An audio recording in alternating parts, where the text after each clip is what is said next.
So I previously did a video on how you can develop your youth players and wonder kids in FM22, and you guys seem to really enjoy that one. So today we are going to be taking a closer look at the individual training aspect that you can undertake with each player. So the first thing is, how do you get to the individual training tab? And there is a couple of answers to that depending on if you want to individually train a player that is in your senior squad, or if you want to train a player that is in your under 23s or under 18 squad. For the senior squad, you just pop over to the right here, you hit the training tab and then the individual training tab at the top, and you've then got your senior squad. And from there you can see you have this nice long list of every player that will be in your senior squad individually, and it's quite easy to get to that one. Now my small frustration with this is, and this is why I said there are two ways of doing this, is there is a menu here where you can filter players, and in theory you should be able to select your under 23s and an under 18 squad.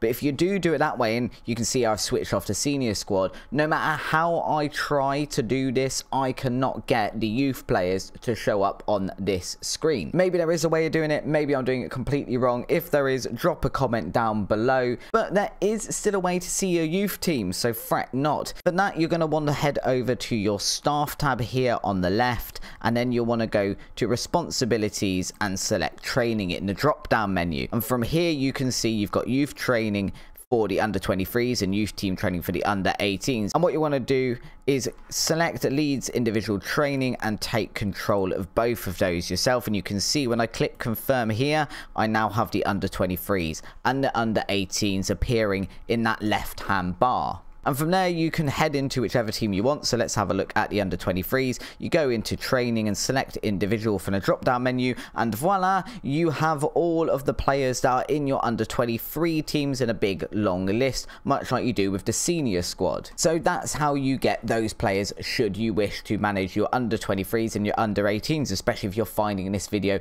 after the previous one. Perhaps you're trying to develop some of your wonder kids that are currently in your youth squads. Now the first thing we are going to talk about in terms of individual training is the positional training. Now positional training itself can be useful for a few different things. First of all, you can use it for improving a player in a role they already play in. So using Jude Sunsap Bell as an example here, if we go down to striker, we can see here that it does say natural, so he's a natural striker. And then you get this secondary menu pop up that gives us a good idea of how good he is in each role, and it is arranged in order of best to worst in that position. So in theory we can see that we're going to want to play Sunsap Bell in one of these top 4 roles. He's 1.5 star in all of them, with his best one being a pressing forward, and then there's another drop down menu that tells you how good he is in each of these categories as well, either on attack, defend or support. So selecting attack here for Sunsap Bell, because we can kind of see that realistically we want to play him as a pressing forward, and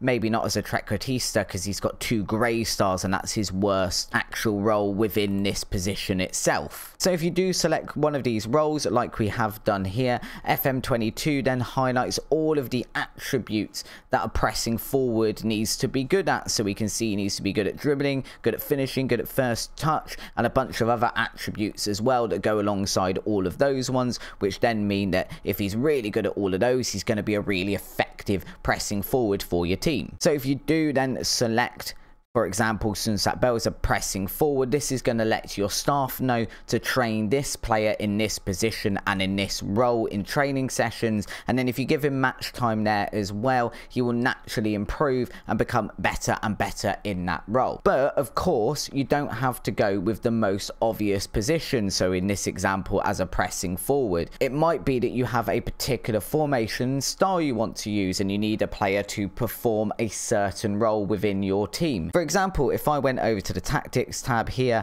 and I want Chelsea to play with just the bog standard preset tiki-taka formation that FM2 gives you if you select that formation, and I really didn't want to deviate from these roles for whatever reason, maybe you're new to FM22 and you don't quite understand all of this tactic stuff yet, then we can have a look, and perhaps we see that the roaming playmaker position, maybe we're a little bit weak in that. Kovacic is selected as our best player in that role, and he's only 2.5 stars, which for a team of Chelsea's level probably not quite good enough. So in that case, you might want to train someone in that role. So heading back over to our individual training tab in the under 23s. And we'll use Harvey Vale as an example for this one. So at the moment, he's not being trained as anything at all. But if we have a drop down, we see he's natural as an attacking midfielder on the left or in the centre. And within that, like a shadow striker, for example. But it might be that actually we don't want him to train as that because we think he would be a perfect roaming playmaker in a couple of seasons or so once he's had some training in that position. Harvey Vale is obviously quite young still. And actually, if we have a quick look at him just to highlight this, he's currently 1.5-star current ability. But he could go up to anything up to a 4-star ability player.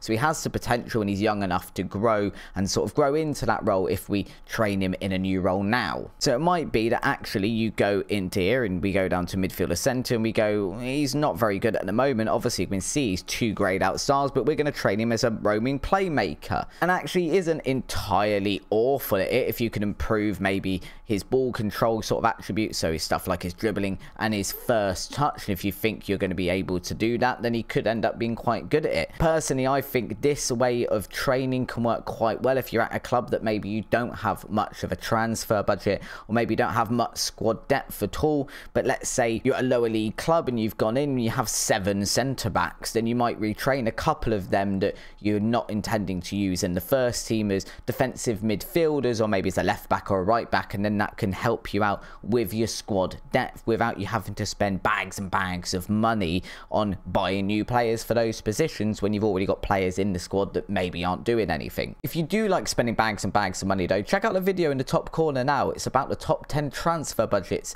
in FM22. So the third thing you can do with positional training is if you want to train loads of attributes at once and you just want to make a player as well-rounded in a certain position as possible. So we'll go back to Jude Sonsat-Bell again here to use him as an example, because we always bully at least one player in these sort of videos, and Jude Sonsat-Bell is the player today. As we said, he is a natural pressing forward. That's his best position. And with this one, we can see if we put him as a pressing forward, then he's currently training 4 technical attributes. So his dribbling, finishing, first touch, and technique. If we just want him to be a more well-rounded striker in general, and maybe we're not really sure where we're going to play him yet, then we might choose to perhaps drop down into this menu and go with something like a complete forward, which again he's not fantastic at. But now, rather than just training those 4 attributes, he's also training his heading and his long shots. He's also training his passing and some other mental and physical attributes as well. So he's getting lots and lots of attributes trained at the same time, rather than 3 or 4 specific ones for his pressing forward role, which can be a really good method. Like I said, if you just want a really well-rounded player and perhaps you don't have a set formation in mind and you just want this guy to be kind of decent and competent at everything in his game rather than really good at some specific things. Now, something to consider with this sort of method though is now we won't be spending quite as much time training each individual thing.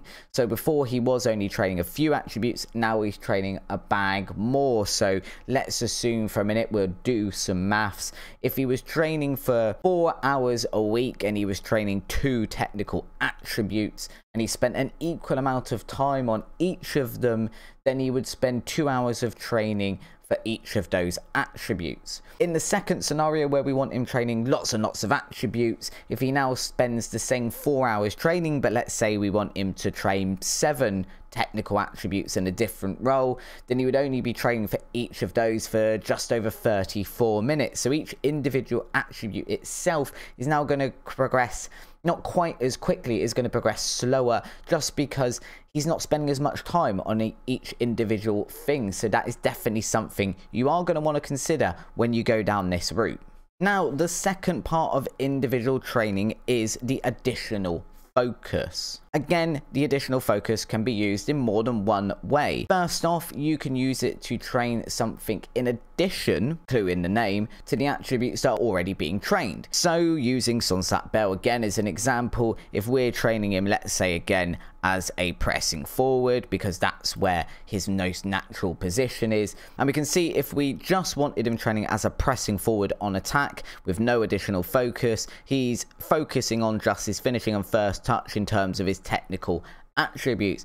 but we might turn around and go, actually, we want him to be quite good at dribbling as well, because that's something we've got in our in-game instructions, in our tactic. Then we could go down here into the additional focus box, and we could have a scroll through here, and we could select something like ball control. And you'll see as well that FM22 does a really good job of, when you hover over one of these, it tells you in this training what attributes it is going to train. So in the case of ball control, it is going to train the first touch, dribbling and technique of your players. So if we select that one then, and now you can see Sonsat Bell is training those attributes as well. And you can see that the highlight is in kind of a different color, in a bit of a blue color, which is a thing that FM22 does just to make it really clear to you what is being trained as part of the position and role, and what's being trained as part of an additional focus that you've given to the player. The second way you might choose to do this is that you might want to double up on an attribute that is already being trained.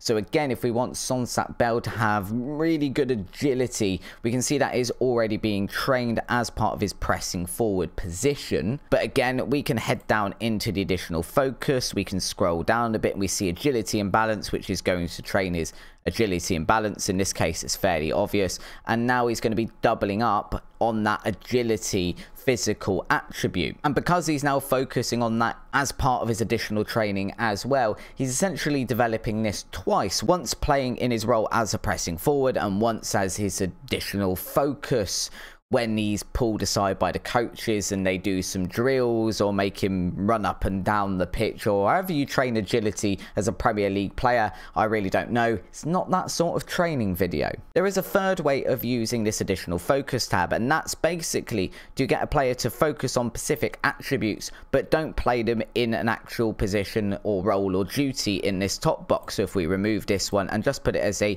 striker playing position, you can kind of see now its additional focus is agility and balance, but now he's only focusing on agility and balance, and it looks like none of the other attributes are being trained. It doesn't quite work like that, because he is obviously still going to do some training, so it does depend on what you've got your general training set up on. But globally, he's now not going to be focusing quite so much on any particular playing position, but more on these couple of attributes you've asked him to train. So let's say, for example, yeah, we'll go back to the ball control thing again. We've already established that he's not very good at dribbling, so we want him to focus on that. So we could underselect that positional training, and now let's say he's given 3 hours to do training a day, then he can now spend an hour on each of these attributes, rather than dividing that time between all the attributes needed to train as a pressing forward, which is really, really good, I think, if you have a player that is quite good but has one specific weakness in their game, and you really, really want them to focus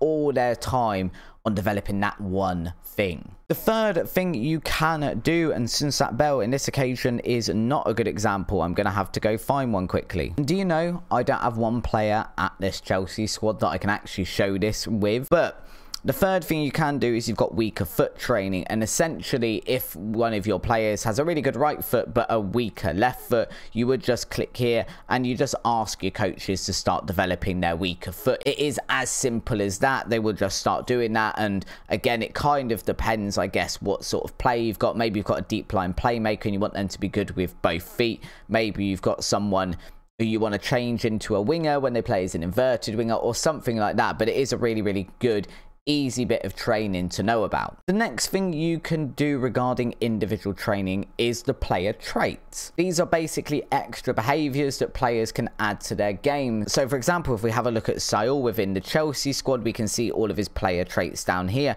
For example, he tries killer balls often, which increases the frequency with which a player will attempt through balls, FM22 tells us, and that kind of makes sense that he's got that attribute because he's got a 15 passing attribute and 16 for vision, so he's obviously really likely to see those passes that maybe another player wouldn't, because they wouldn't have the attributes to unlock that defense like Saul would. So if you do want to teach a player a new trait because you think they are really good at something, so using Jude Sonsat Bell again as an example, we can see he's got a 14 finishing. You'd pop over here and discuss a new trait, and then you get a list of all of your coaches that deal with Sonsat Bell. So let's have a look at Edwards. Edwards is the attacking coach at Chelsea, And let's have a talk about the finishing training that Judson Bell is undergoing. So we'll have a talk to Edwards, and you can see there's a long list of options. So for this one, because we know that he's good at finishing, we could say, I'd like you to start coaching Jude to try to blast the ball into the back of the net. And when we click that one, Edwards comes back and says he thinks that's really suitable. We're a fantastic manager. And we end a quick chat, and now you can see over on this player traits here, we've got shoots with power in green, and that is telling us that this is a player trait that's currently being learned by this player. And if you wanted to, for example, remove a trait that a player has got, you do that in much the same way. So let's go find another player quickly. So Xavier Simons, we can see here he's got some player traits. He shoots from distance, shoots with power. Maybe we think that shooting for distance is bad idea for him because his long shots are only 12. Now obviously because he's a young player, we know it's going to develop, but it's a way of showing you this example. You basically do this exactly the same way. So if we went on to his individual training over here, and we discussed a new trait. So let's talk to Edwards again. And again, we'll talk about that finishing training. So now we're talking to Edwards. We can have a look through this list, and we can see there's an option for, I would like you to start coaching Xavier to restrict the number of long shots he takes, which is completely the opposite to what he currently does. And we can click that one, and we can see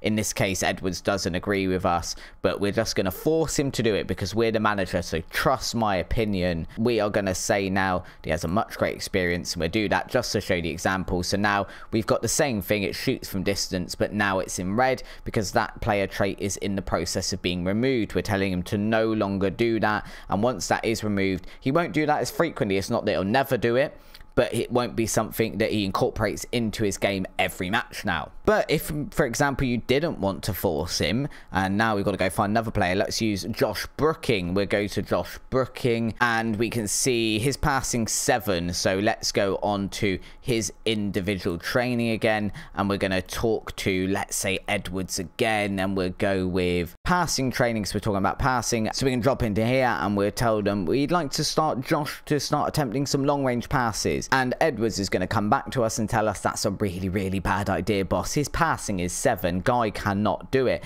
And in that case, you can go down to this suggestion bit and go, oh, okay, I agree with you. What do you think you should work on? And Edwards will come back with a suggestion. So in this case, he thinks that Josh would be better off being encouraged to try knocking the ball past the opponent when taking him on because he's an athletic player, and this is a trait that suits athletic players. And then you can decide whether you like that or not. So if we accept that suggestion, we can now see he's knocking balls past opponents. He's learning to do that. And if that is something that you enjoy doing, then we can go, let's play and pick another player, George McEachran. We can go into here, and we can go onto this development bar at the top and drop down to advice, and here we'll get a load of advice from coaches on things we should be doing with this player. So in here it would have coaching here, and it would tell us some advice around George McEachran. Unfortunately, I can't show you that at the moment. It's much the same as the bit I've just shown you, but I set this save up 5 minutes ago to record this video, and my coaches don't have a clue what's going on with my players yet. Now, personally, with all of these methods, I like making sure that I have a look at these players at least once a month. And for that, there are 2 things that I do. First up, I pop over to the Dynamics tab. So it's over in this left menu again. And then you can go to Player Happiness. And we can see here, there is a training column. So I find it really useful to go down this training column, and then you can see if players are happy or unhappy with the training. And because I've only just got here, it's not showing it, so I'm going to pop over to another team quickly, and with this team we can see some much better examples because we are in the year 2024, so we've been here a bit longer. So when you go down this training column, you'll have either happy, you'll have very happy, you'll have stuff like this. So we can see in this case the player is concerned with their training, and when you hover over that, it gives you little messages because FM22 loves to signpost everything for us and make it as easy as possible. So in this case, we can see there's 2 negatives. The player's unhappy with the training overall, so that's the general training, and he also feels that the individual training he's been assigned to work on is not producing any results. And from there, it's kind of a little bit of a warning. You can go have a look at it. It might be that you look at this player, so we'll have a look at him, and if we're looking at it, there are no green arrows up here at all. There's none down either.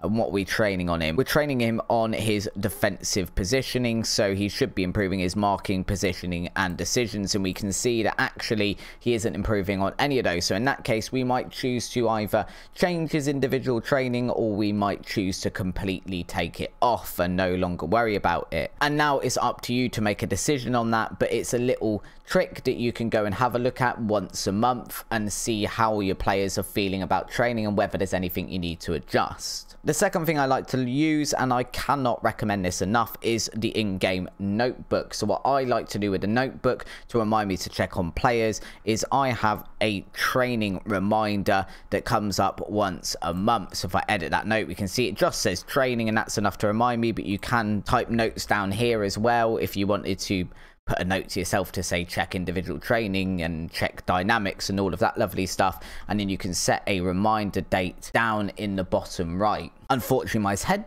is in the way, so we're going to remove my head. You can see down here you've got a reminder date. Mine is set to the 27th of the month and a reminder occurrence of every month. And to get to that notebook, it's as simple as going on home, you've got notebook at the top, and then you just create a note there. It is super simple. But it's just another trick to make sure you are checking that training and getting the best out of your players and helping them develop. No one likes having a wonder kid that they've bought and a year down the line they remember they're in the under-19s, check on them, only to find that they've not developed at all and it's all been a waste of time, and then you've got to go out and buy another Brazilian wonder kid, and honestly, who wants to do that? Hopefully this video has helped, and if you watched the previous one, you now have a bit of a better idea of how the individual training part can add another layer of training to your players to help them develop into absolute superstars. Let me know down in the comments below if you ever had a player as well that you have developed all the way through a save. I'd be really interested to find out how many people actually do it. And if you are enjoying the content, why not subscribe while you're down there and check out all the other stuff on the channel. We have a let's play going on at the moment where we attempt to go from non-league football to winning the Champions League, and it is released on the channel